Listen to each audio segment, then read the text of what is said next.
Well, how did you get into? I All mean, right. this is the most amazing thing. I have been a fan of your work for the longest time. Oh, close to 1970 when I really kind of got going with it mostly. Well, did you ever know anyone that had done this before, or No, just no. self-taught?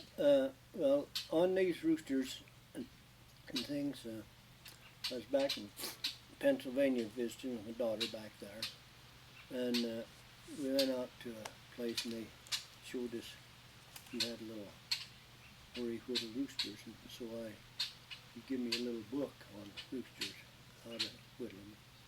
So that's how I got started with Well, roosters. I've noticed, like, I know I've seen some of your boots and like the spurs turn. How do you?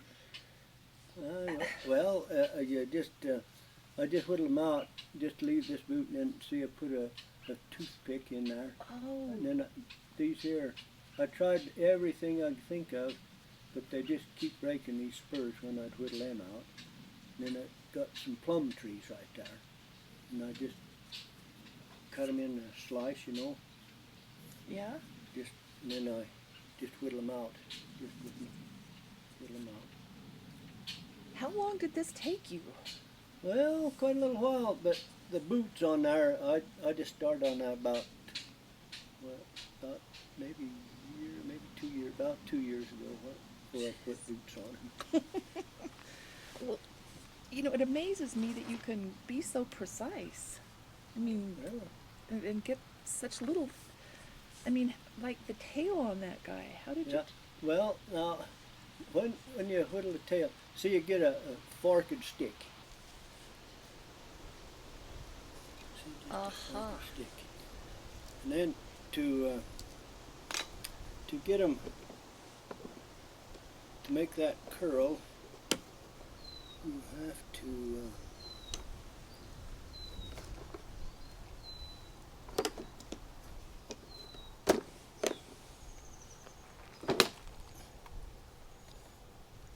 That's a neat little tool. Yeah, well, my daughter sent that to me.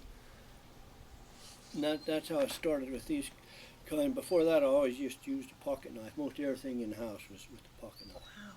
So you just whittle this off so from here up. And anyway, I'll get up here further. Show you kind of how you do this. Now you're just working on willow. Is that willow? Yeah, it's a birch. We call it a birch.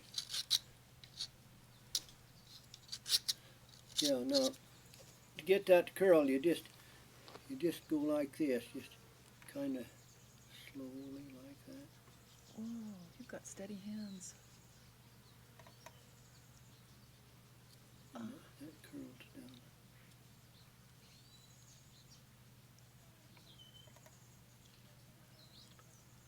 Anyway, that's how you get them to curl. but like, Now, now, how did you get those teensy now ones to? that's how you do it. Just keep it.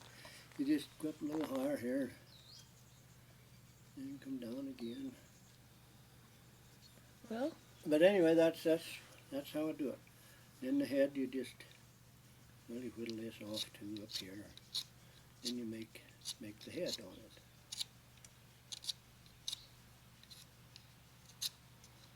That's where you want it to go, and then you just make the head like you start like this, and where it goes probably down here.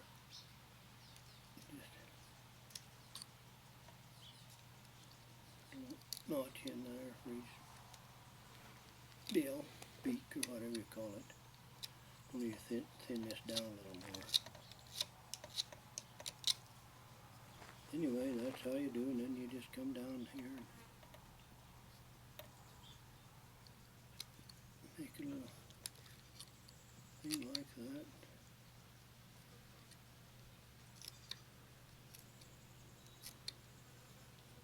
And then this up here, like that slipped a little too much. it's a pretty fine. Yeah, see, usually you can just straighten them out. But yeah, anyway, that's kind of what you do. Then whittle this off down here and make his legs out of this. Well, that one's nice because it's split and it's got two legs going for you. Well, I split this. Ah. It was on the saw and cut that because it's easier to do it.